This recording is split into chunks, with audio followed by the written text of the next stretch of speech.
Fluid machinery में देखिए सबसे पहले जो है इसका application of impulse momentum equation. तो इम्पल्स मोमेंटम इक्वेशन का क्या एप्लीकेशन है जो कि हम लोग पढ़ेंगे फिक्स्ड, अगर कोई प्लेट है फिक्स्ड है या कि प्लेट मूव कर रही है तो उसमें कितना फोर्स लगेगा एक जेट के द्वारा। तो इस चीज को हम लोग देखने वाले हैं इसमें। तो देखिए फोर्स जो निकलेगा वो rate of change of linear momentum से फोर्स निकलेगा और rate of change of angular momentum, इससे हम टॉर्क वगैरह निकालेंगे। तो टोटल फोर्स वगैरह कितना लगेगा m2v2 माइनस m1v1, जो कि मोमेंटम का इक्वेशन है। Force is equals to rate of change of momentum, ये यहीं पर लग रहा है। और जेट जो फोर्स लगा रहा है तो is equals to minus of F plate is equals to इतना। तो इसमें आता क्या है उसके बारे में देख लेते हैं। सबसे पहले देखिए अगर कोई प्लेट है तो उसमें कितना फोर्स लगेगा, उसके लिए इतना कुछ याद करने की जरूरत नहीं है। एक आप इक्वेशन याद रखिए जो कि है इस तरीके से, F is equals to rho A V minus you का whole square into sine square theta. तो एक्स डायरेक्शन की हम लोग यहाँ पर बात कर रहे हैं। तो एक्स डायरेक्शन की अगर बात करते हैं कुछ इस तरीके से, अगर हम फोर्स इन एक्स डायरेक्शन की अगर बात कर रहे हैं तो ये हो जाएगा rho A V minus U. तो rho A V minus you का whole square sine square theta और इंटू यू। ठीक, इसमें ये जो फोर्स बताएगा ये फोर्स बताएगा तब के लिए जब प्लेट आल्सो मूविंग। तो प्लेट आल्सो मूविंग ये फोर्स बताएगा। फिर इसी तरीके से अगर हमको कर्व्ड दे दिया गया है तो कर्व्ड के लिए क्या करेंगे, कर्व्ड के लिए ये हो जाएगा ओवरऑल, ये हो जाएगा jet strike on the plate with angle theta from the plate end plate moves with you. तो प्लेट भी मूव कर रहा है यू वेलोसिटी से और थीटा पर इंक्लाइंड है और एक्स डायरेक्शन को हमको फोर्स निकालना है। तो ये टोटल टर्म बताएगा F is equals to rho A V minus you का whole square into sine square theta. इसी तरीके से जब हमको पावर निकालने को रहेगा तो यू का मल्टीप्लाई हम कर देंगे तो पावर बताएगा। ठीक, और अगर जैसे कि ये आपका प्लेट है ये मूव कर रहा है यू से और जेट स्ट्राइक कर रहा है वी से, तो तब के लिए जो फोर्स वगैरह निकलेगा तो वी माइनस यू ये सब निकलेगा। लेकिन अगर ये फिक्स्ड है, ये हमने फिक्स कर दिया तो u इज इक्वल्स टू 0 हो जाएगा। तो यही सेम फार्मूला हो जाएगा रो ए वी स्क्वायर, ये निकल जाएगा फोर्स इन एक्स डायरेक्शन में, और कर्व्ड रहेगा फिक्स रहेगा तो रो ए V square sine square theta से निकल आएगा इन एक्स डायरेक्शन में। इसी तरीके से अगर फिक्स्ड है प्लेट तो पावर निकलेगा ही नहीं, क्योंकि पावर के लिए यू का मल्टीप्लाई करते हैं और यहाँ पर यू 0 हो जाएगा। तो जब यू 0 हो जाएगा तो पावर 0 हो जाएगा। तो इस केस में अगर आप ये फॉर्मूला याद रखते हैं तो बाकी कुछ याद रखने की जरूरत नहीं है। Force in x direction is equals to rho A V minus you का whole square sine square theta into u. फिर देखिए ये आता कैसे है वो भी आप निकाल सकते हो कि M dot V outlet minus M dot V inlet. ठीक ना, तो इस तरीके से आप यहाँ पर लगाओगे रिलेटिव वेलोसिटी का कॉन्सेप्ट तो उससे आ जाएगा। तो इसको भी मैं थोड़ा सा एक्सप्लेन कर दे रहा हूँ। जैसे कि सपोज करें ये यू से मूव कर रहा है और यहाँ पर वी है, तो जितना मास इसमें स्ट्राइक करेगा तो इसमें कितना मास स्ट्राइक करेगा, तो ये रो ए, ये मास फ्लो रेट क्या होगा, रो ए वी होगा। तो रो ए और वी कितना है, इसमें कितना स्ट्राइक कर रहा है, वी से आ रहा है और यू से ब्लेड मूव कर जा रही है, तो वी माइनस यू मास इसमें स्ट्राइक करने वाला है।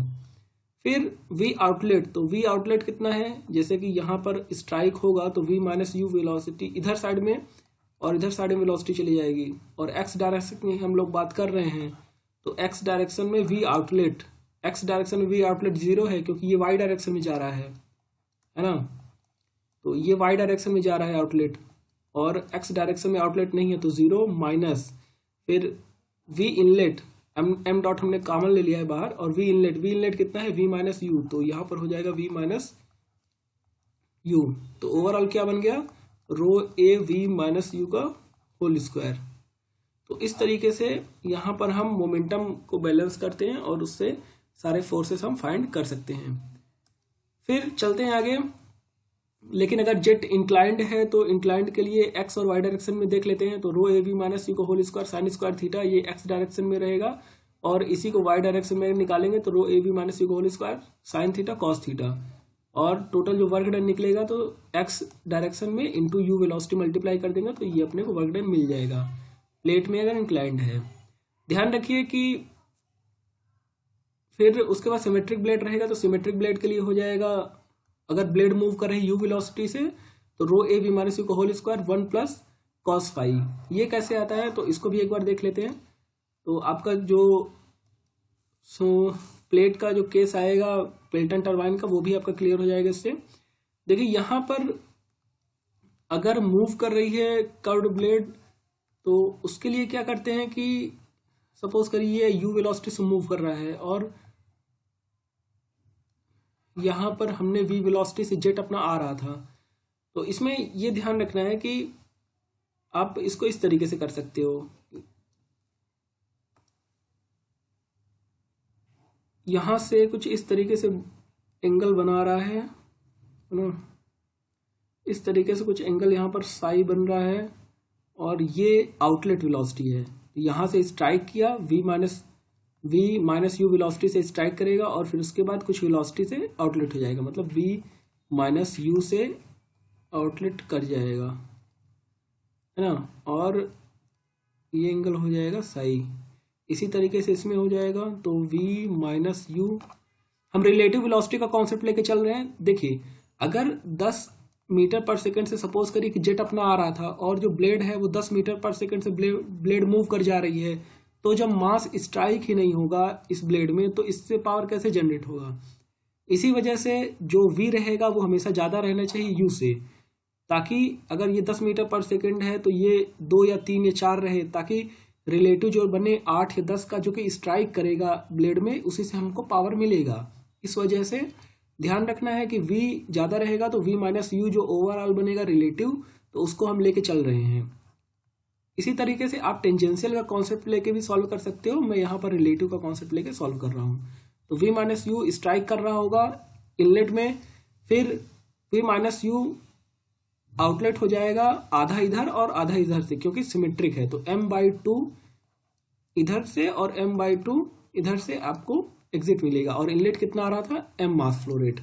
तो अब यहाँ पर हम फोर्स लगा देंगे, फोर्स आप बैलेंस कर दीजिए तो Fx इज इक्वल्स टू कितना हो जाएगा m inlet v inlet minus m outlet v outlet. ठीक, सपोज करिए हमने इस डायरेक्शन को x माना है और इधर हमने y माना है, तो m इनलेट कितना था, m इनलेट हो जाएगा रो a v माइनस यू, इतना स्ट्राइक करेगा इनलेट में। वेलोसिटी इनलेट की कितनी है v माइनस यू। ठीक, इसी तरीके से एग्जिट में कितना हो जाएगा आउटलेट, तो आउटलेट कितना हो रहा है m/2 हो रहा है और m हमने ऑलरेडी ले लिया है, तो rho A v minus you upon 2 ये m हो गया और v आउटलेट कितना है v माइनस यू। अब ध्यान दीजिए कि v माइनस यू मतलब इधर साइड है ना, तो इसको हम माइनस v माइनस यू लेंगे तो फिर इधर साइड हमको अपने को वेलोसिटी मिलेगा, मतलब जो डायरेक्शन हमने लिया है वो पॉजिटिव में रहेगा। तो क्या करना है माइनस v माइनस यू और कॉस ऑफ फाई, तो x डायरेक्शन में कितनी वेलोसिटी रहेगी v minus U of cos phi, है ना, v minus U cos of phi रहेगा।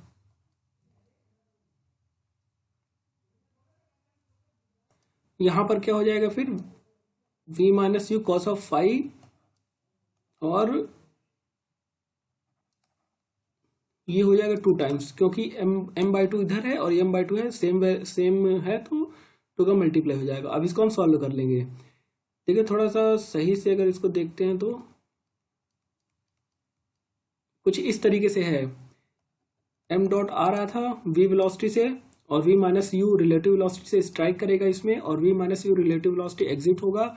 एग्जिट x डायरेक्शन में जो एंगल बनेगा तो cos फाई से बन रहा है, इस वजह से v minus U cos phi हो जाएगा और m/2, तो हाफ मास इधर चला जाएगा और हाफ इधर चला जाएगा क्योंकि ब्लेड सिमेट्रिक है।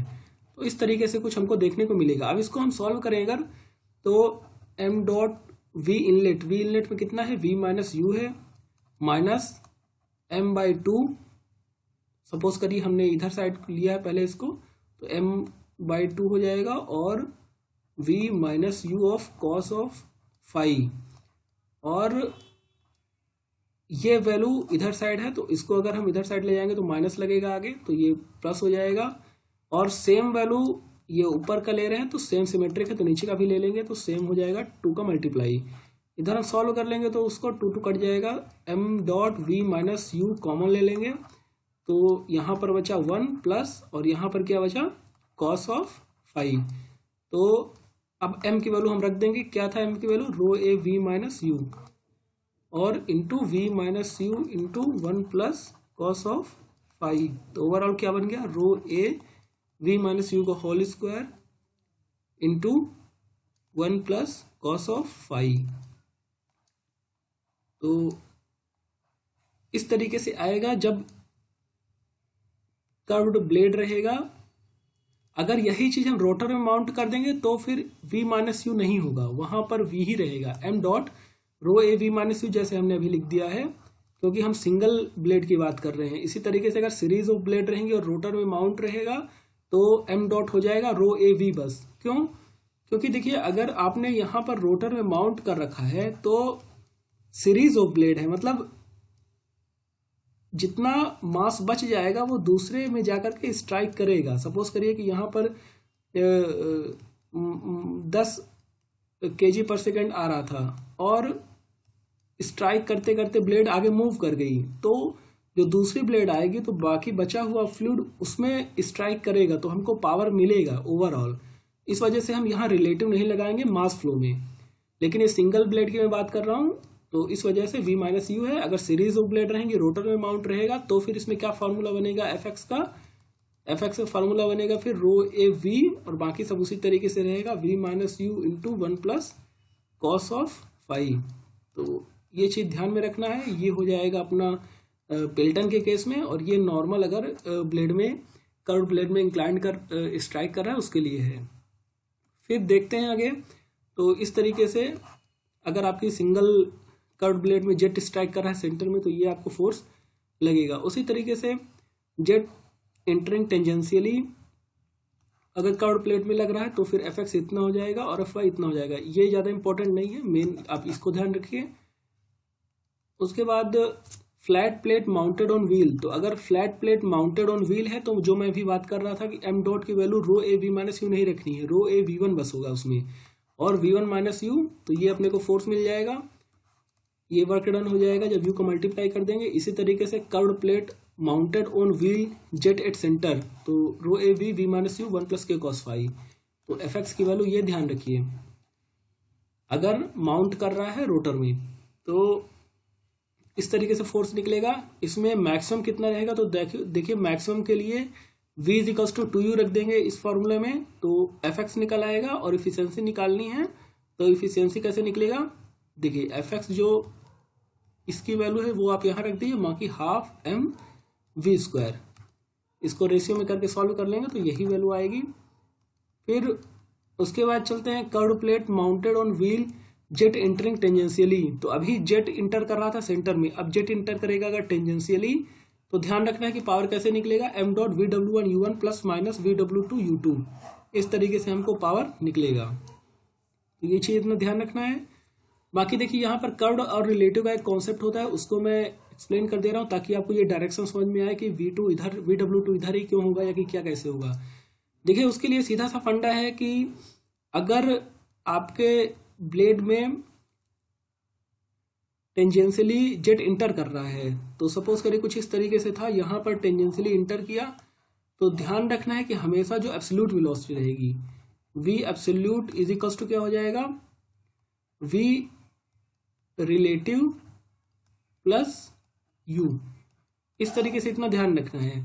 मतलब अगर हम इसको v1 ले रहे हैं और ये एब्सोल्यूट वैल्यू है, तो फिर जो रिलेटिव रहेगा और वेक्टर सम जो रहेगा रिलेटिव का और u का, दोनों क्या होंगे, एडिशन करके एब्सोल्यूट के बराबर होंगे। तो अगर एब्सोल्यूट इस तरीके से इंटर कर रहा है तो अपना u इधर साइड रहेगा, तो हमको u रख देना है, और फिर दोनों का वेक्टर सम इसके बराबर होना चाहिए। तो इसका कि फिर क्या डायरेक्शन होगा, इस तरीके से होगा। मतलब कहने का कि यहां से और इसका दोनों का vector sum is equals to this, तो ये आप इस तरीके से डायरेक्शन निकाल सकते हो। बाकी एक चीज और ध्यान रखना है कि इसी तरीके से वी एफ वन इस तरीके से फ्लो वेलोसिटी इनलेट का रहेगा, तो वी डब्ल्यू वन क्या होगा, तो देखिए वी डब्ल्यू वन हमेशा रहता है tangential component of V one. तो वी वन मतलब एब्सोल्यूट वेलोसिटी का टेंजेंशियल कंपोनेंट, एब्सोल्यूट वेलोसिटी का टेंजेंशियल कंपोनेंट होता है वी डब्ल्यू मतलब वेल वेलोसिटी। तो इसका टेंजेंशियल कंपोनेंट क्या होगा, इस तरीके से निकलेगा, तो इसका यही डायरेक्शन होगा। क्यों, क्योंकि टेंजेंशियल प्लस फ्लो वेलोसिटी, तो इसका इस तरीके से ये vector is equals to absolute velocity का वेक्टर v1। तो ये ध्यान रखना है कि vw1 ये हो जाएगा, vf1 ये हो जाएगा। इसी तरीके से अगर हम इधर की बात करें तो देखिए रिलेटिव वेलोसिटी से एग्जिट होता है हमेशा, तो एग्जिट इस तरीके से निकला, vr2 अपने को पता चल गया ये होगा, और vf2 ये निकलेगा। फिर जो अपना एब्सोल्यूट वेलोसिटी रहेगा, तो एब्सोल्यूट वेलोसिटी का डायरेक्शन इस तरीके से रहेगा। अब हम इसमें u इधर साइड अगर जा रहा है तो u हमको इधर ही रखना पड़ेगा, तो इस तरीके से relative plus u is equals to absolute, इस तरीके से वेक्टर हम मिला देंगे। अब v2 का टेंजेंशियल कंपोनेंट रहेगा vw2, तो जब v2 इधर साइड है तो vf2 इधर है, तो इसका और इसका एडिशन होगा तो हमको मिलेगा v2, तो इस वजह से vw2 का डायरेक्शन यही है। इतनी चीजें आपको ध्यान में रखनी है, तो डायग्राम बनाने में कभी गड़बड़ नहीं होगा। बाकी अगर जेट इंक्लाइंड करता है, सपोज करिए जेट आपका u वेलोसिटी से आ रहा था, ये इंक्लाइंड प्लेट में इंक्लाइंड रॉड या कि इंक्लाइंड प्लेट थीटा से इंक्लाइंड है और उसमें स्ट्राइक कर रहा है, तो सीधा ध्यान रखें कि sine theta is equals to rho A V square upon weight of plate. इतना ध्यान रखेंगे तो इससे सॉल्व हो जाएगा। उसके बाद टरबाइन में देखिए power is equals to rho Q G H होता है, और रोटर पावर निकल आएगा। जो आपका साफ्ट पावर रहेगा, रोटर पावर कैसे निकलेगा, तो रोटर पावर देखिए हमेशा टरबाइन में जो नोजल रहेगा, नोजल को हम टरबाइन का पार्ट मानते हैं। सबसे पहली बात तो ये, तो पानी इंटर कर रहा है यहाँ से, नोजल हमने जेट दिया नोजल, और ये स्ट्राइक करेगा ब्लेड में स्ट्राइक किया और ये रोटर घूम गया इस तरीके से। तो रोटर घूम गया मतलब हमने यहाँ पर नोजल, मतलब हमने यहाँ पर पानी दिया इसको, ठीक ना, हमने यहाँ पर एनर्जी दिया हाफ एम वी स्क्वायर, और फिर हमको रोटर ने पावर कितना दिया, vw1 u1 plus minus vw2 u2 into u, ये हमको रोटर ने पावर दिया है ना, rho q into vw1 u1 plus minus vw2 u2, ये हमको रोटर ने पावर दिया। तो रोटर पावर अपॉन जो हमने एनर्जी दिया हाफ mv1 स्क्वायर, ये हो जाएगा हाइड्रोलिक एफिशिएंसी। इसी तरीके से रोटर ने तो पावर दिया, लेकिन साफ्ट में कितना जा रहा है, तो shaft power upon vw1 u1 plus minus vw2 u2 वाला, ये आप करोगे तो आएगा, फिर कौन सी इफिशियंसी आएगी, उसके लिए हो जाएगा मैकेनिकल इफिशियंसी, साफ्ट पावर अपन रोटर पावर। और ओवरऑल के लिए क्या रखना है, ओवरऑल के लिए हो जाएगा shaft power to the input of energy. कुल मिलाकर के ये ध्यान रखिए कि जहां कहीं भी साफ्ट दिख जाएगा, वहां पर मैकेनिकल आएगा या कि ओवरऑल आएगा, वहां पर हाइड्रोलिक नहीं लगाना है, ठीक। तो इतनी चीजें हैं। फिर उसके बाद चलते हैं इंपल्स टरबाइन में। तो इंपल्स टरबाइन में आप दो फॉर्मूले याद रखिए। सबसे पहली बात तो कि जो इनपुट एनर्जी है, जो इनपुट हेड है, वो वी1 स्क्वायर अपॉन 2g से आ जाएगा इनपुट, और vw1 is equals to v1 हो जाएगा, क्योंकि v1 का टेंजेंशियल कंपोनेंट होता है। अब चूंकि यहाँ v1 ओवरऑल है तो v1 is equals to vw1 हो जाएगा। उसके बाद यहाँ पर जेट रेशियो होता है capital D upon small D, ये ध्यान रखना है। फिर number of veins m/2 plus 15, मतलब capital D upon 2d plus 15, number of veins या कि नंबर ऑफ बकेट्स हो जाएगा। और ये बहुत इंपॉर्टेंट है, एसएससी जेईई वगैरह में कई बार पूछ चुका है, बाकी पीएसयू वगैरह में बहुत पूछता है ये। रोटर पावर रोकी vw1 u1 plus minus vw2 u2 into you हो जाएगा। ईटा हाइड्रोलिक की हमने बात कर ली कि जितना vw1 u1 plus minus vw2 u2 upon जी, तो ये हेड बताएगा। तो अब इसको हम डिवाइड कर रहे हैं, जो ओवरऑल अपने पास हेड अवेलेबल था तो उससे निकल आएगा हाइड्रोलिक एफिशिएंसी। ब्लेड एफिशिएंसी कैसे निकलेगा, rotor power upon half mv1 square. तो ये सारी एक ही चीजें हैं, लगभग एक ही चीजें हैं, बाकी वैसे हाइड्रोलिक और ब्लेड एफिशिएंसी में अंतर होता है। तो eta hydraulic is equals to 1 plus k cos 5/2 हो जाएगा, और ये मैक्सिमम तब रहेगा जब u is equals to v1/2 होगा। और एंगल ऑफ डिफ्लेक्शन 180 माइनस 5, ये 5 अप्रॉक्स 16 to 20 रहता है, ध्यान रखिए। फिर नंबर ऑफ जेट्स हम निकाल लेंगे इस तरीके से, total discharge upon discharge through 1 jet. Total discharge through penstock upon discharge through one jet, इसके थ्रू हम निकाल लेंगे स्पीड रेशियो हो जाएगा u अपॉन √2gh। तो ये स्पीड रेशियो इस तरीके से हम लोग निकाल लेंगे। बाकी पूछता है नंबर ऑफ जेट्स कितने लगे रहते हैं, तो नंबर ऑफ जेट्स हम 4 से 6 यूज करते हैं टरबाइन के लिए, पेल्टन टरबाइन के लिए, जिसमें कि ऑप्शन में अगर 4 और 6 दोनों दिया तो 6 मारना है। इम्पल्स रिएक्शन टरबाइन में देखते हैं तो VR2 ग्रेटर देन अगर VR1 है, तो इस तरीके से इसको हम सॉल्व कर लेंगे। इसमें ज़्यादा कुछ है नहीं, मेन इतना ध्यान रखिए कि जो डिग्री ऑफ रिएक्शन आएगा ओवरऑल आप इसको सॉल्व करेंगे तो हो जाएगा 1 - VW1 U1 अपॉन 2 × U1। इस टर्म को ध्यान रखिए, इंपॉर्टेंट है। उसके बाद फ्रांसिस टरबाइन में देखते हैं तो देखिए फ्रांसिस टरबाइन में जो डिफरेंस है वो यही है कि आउटलेट में V2 = VF2 हो जाता है, तो इससे आउटलेट होता है अपना, और बाकी सारी चीज़ें सेम है। 1 - VW1 upon 2 × U1 degree of reaction हो जाएगा। फिर पावर = रो की GH। देखिए रो की GH पावर होता है, बस H चेंज होता जाएगा, जो आपका हेड निकल रहा है, जो हेड दे रहा है टरबाइन वही चेंज होता जाएगा। तो जैसे इस केस में VW2 नहीं है, वर्ल वेलोसिटी नहीं है इसका, क्योंकि इसका टेंजेंशियल कंपोनेंट ही नहीं है V2 का, तो इस वजह से VW2 जब 0 हो गया तो केवल यही टर्म बच रहा है। तो इस वजह से इस टाइम पे रो Q और VW1 U1 हो जाएगा रोटर पावर। फिर अप्रोक्सीमेट इक्वेशन है कि इनलेट में जो हेड अपने को मिल रहा था = V2² upon 2G plus VW1 U1 upon G। ये आपको एक क्वेश्चन आया है पहले भी गेट में, तो उससे आप इसको सॉल्व कर लेंगे। बाकी इम्पल्स रिएक्शन टरबाइन इस तरीके से सॉल्व हो जाएगा। इम्पल्स रिएक्शन टरबाइन प्रोपेलर और कैप्लन, तो प्रोपेलर और कैप्लन देखिए यहाँ पर नाम से ही पता चल रहा है, इसमें एक छोटा सा डिफरेंस है कि vanes and blades both are adjustable in Kaplan, जबकि प्रोपेलर में दोनों एडजस्टेबल नहीं रहता, एक ही एडजस्टेबल रहेगा, तो ये चीज ध्यान में रखना है। फिर देखिए स्पेसिफिक स्पीड, तो स्पेसिफिक स्पीड से ध्यान में रखना है सबसे पहले कि ये डायमेंशनलेस टर्म नहीं है, ये डायमेंशनलेस टर्म नहीं है। डायमेंशनलेस स्पेसिफिक स्पीड अलग से होता है, जो कि RPS में निकलता है, रोटेशन पर सेकंड में, जिसकी की वैल्यू होती है NS = N√P मल्टीप्लाई हो जाएगा कुछ, एक सेकंड। इसमें ध्यान रखना है, जैसे ये P यहाँ पर किलोवाट में है और N RPM में है ना, लेकिन डायमेंशनलेस स्पेसिफिक स्पीड जो रहेगा उसमें NS = हो जाएगा N, जो कि निकलेगा RPS में, रोटेशन पर सेकंड में, √P जो कि निकलेगा वाट में, अपॉन ρ⁴ हो जाएगा, और GH⁴ 5/4 हो जाएगा। तो ये अब टर्म जो आ रहा है ये डायमेंशनलेस स्पेसिफिक स्पीड है, लेकिन ये डायमेंशनलेस स्पेसिफिक स्पीड नहीं है, इतना ध्यान में रखा है। बाकी स्पेसिफिक स्पीड अगर आप सिंगल जेट यूज कर रहे हो तो पेल्टन टरबाइन में सिंगल जेट में 0 से लगभग मान के चलिए कि 30 के आसपास रहता है, 0 से 30 वेलोसिटी रहेगी, स्पेसिफिक स्पीड रहेगी 0 से 30 सिंगल जेट के लिए, और मल्टी जेट के लिए 30 to 60 पेल्टन में। फ्रांसिस में हम यूज कर रहे हैं तो 60 से 300 है स्पेसिफिक स्पीड, प्रोपेलर में 300 से 600 और कैप्लन में 600 से 900। हेड प्रोपेलर कैप्लन में लो रहता है और फ्रांसिस में मीडियम रहेगा, पेल्टन में हाई हेड हम लोग यूज करते हैं। फिर डिस्चार्ज की देख लेते हैं, तो देखिए डिस्चार्ज हाई रहेगा प्रोपेलर कैप्लन में, मीडियम रहेगा फ्रांसिस में, और लो रहेगा पेल्टन में।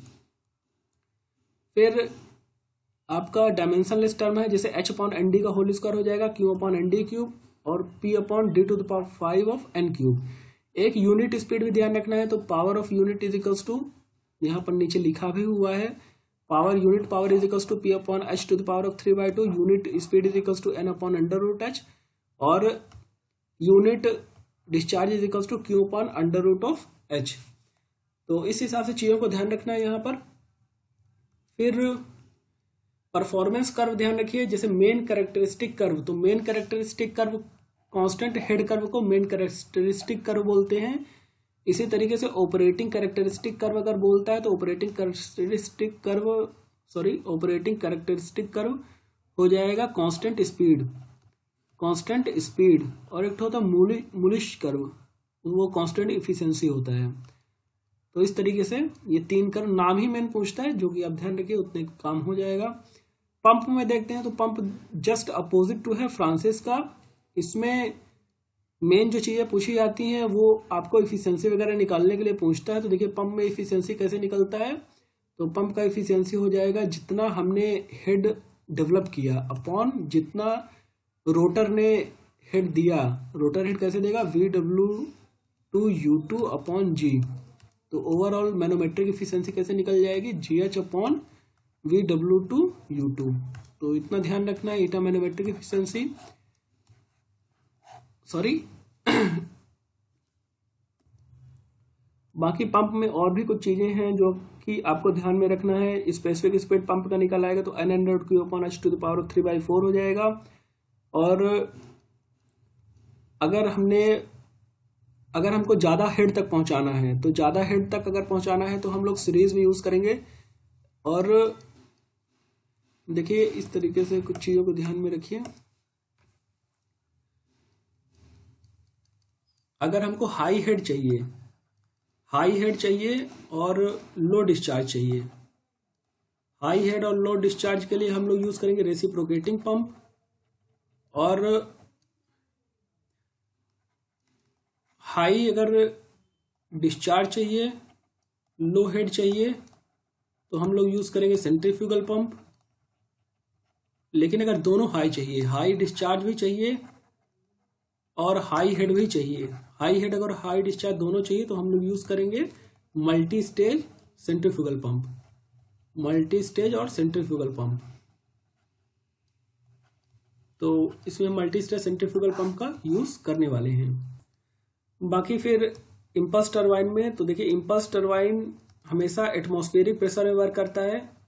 और ज़रूरी नहीं है कि जो ब्लेड और केसिंग के बीच का जो गैप है वो हमेशा फुल रहे, तो ऐसा कोई ज़रूरी नहीं है। इम्पल्स टरबाइन में एटमॉस्फेरिक में वर्क करेगा। और रिएक्शन टरबाइन में, देखिए रिएक्शन टरबाइन में हमेशा ध्यान रखिए कि आपको जो ब्लेड का जो शेप रहेगा, तो ब्लेड का शेप रिएक्शन, बेसिकली हम यहाँ पर स्टीम टरबाइन की बात करने लग रहे हैं, शेप थोड़ा सा डिस्कस कर लेते हैं। अगर रिएक्शन टरबाइन का शेप आपको स्टीम के लिए देखना है तो प्रोफाइल शेप रहेगा। और इसी तरीके से अगर एक्सियल टरबाइन है, एक्सियल स्टीम टरबाइन है, तो उसमें जो शेप रहेगा वो एरोफॉइल रहेगा। ये दो चीज़ें ध्यान में रखिए। बाकी फिर एरोफॉइल शेप में ही आपको स्टाइलिंग देखने को मिलती है, मतलब एक्सियल टरबाइन में ही स्टाइलिंग देखने को मिलती है, क्योंकि जो स्टीम है वो ब्लेड का पाथ नहीं फॉलो करता उसके एरोफॉइल शेप होने के कारण। तो ये हम स्टीम टरबाइन में डिस्कस कर लेंगे। तो इसको एरोफॉइल शेप बोलते हैं, इसको प्रोफाइल शेप बोलेंगे। फिर चलते हैं इधर, यहाँ पर हम लोग कैविटेशन थोड़ा सा डिस्कस कर लेते हैं। तो देखिए पंप हमने यूज़ किया है कुछ इस तरीके से, है ना। और पंप के इनलेट में ही हमको कैविटेशन देखने को मिलेगा। तो इस तरीके से पंप कुछ रहता है। यहाँ पर सपोज करिए कि वाटर का जो हाइट है वो यहाँ से पानी उठा रहा है ना, यहाँ पानी है। और तो इनलेट में कैविटेशन कैसे होगा, जो इनलेट का जो टोटल हेड रहेगा, मतलब PI/ρg प्लस V इनलेट का स्क्वायर अपॉन 2G, ये लेस देन हो जाएगा। लेस देन हो जाएगा किससे, वेपर प्रेशर से। तो PV/ρg, तो जो टोटल इनलेट का जो हेड है वो ग्रेटर देन रहना चाहिए वेपर से, तो कैविटेशन नहीं होगा। लेकिन अगर यही टर्म ये पूरा लेस देन हो जाएगा वेपर वाले से, तो कैविटेशन होने लगेगा। अब हम यहाँ पर और इस पॉइंट पर बर्नौली लगाएंगे, तो जो अपना रेगुलर हम लोग जो याद करते हैं वो चीज़ मिल जाएगी। P एटमॉस्फेरिक/ρg माइनस PV/ρg माइनस जो ये टोटल हाइट रहेगी वो H और माइनस HF। तो ये होता है नेट पॉजिटिव सक्शन हेड। अब net positive suction head upon जो हेड अवेलेबल है अपने पास, उसका हम रेशियो करेंगे। ध्यान रखिए कि ये H और ये H अलग है, इसको मैं इस तरीके से लिख देता हूँ। ये हेड अपने पास अवेलेबल है, ये बोलेंगे टोटल रेशियो बताएगा। ये क्या रेशियो बताएगा, कैविटेशन पैरामीटर सिग्मा। तो कैविटेशन पैरामीटर इस तरीके से हम यहाँ फाइंड करते हैं। अगर देखें अपने पास एक प्लेट है, इसमें इस तरीके से Q डिस्चार्ज आ रहा है, यहाँ पर Q1 गया और यहाँ पर इधर साइड Q2 गया, और यहाँ पर हम इसको मान रहे हैं थीटा। तो ध्यान रखिए कि जो हम Q1/Q2 का जो रेशियो लेंगे, तो Q1/Q2 का रेशियो हो जाएगा 1 plus cos of theta upon 1 minus cos of theta. इस तरीके से हो जाएगा। ये निकलता कैसे है तो वो भी देख लीजिए। Q cos theta plus Q1 minus Q2 is equals to 0 कर देंगे, तो sorry Q cos theta minus Q1 कर देंगे और इजिकल्स टू हो जाएगा Q2 अपना। फिर उसी तरीके से Q1 plus Q2 is equals to Q, तो इन दोनों क्वेश्चन को सॉल्व करेंगे तो फाइनली ये आएगा। इसको आप याद रखिए। देखिए गवर्निंग ऑफ वाटर टरबाइन, तो गवर्निंग ऑफ वाटर टरबाइन का क्या मतलब है कि हमको कांस्टेंट स्पीड मेंटेन रखना है, तो maintaining constant speed, maintaining constant speed governing of turbine का मतलब है।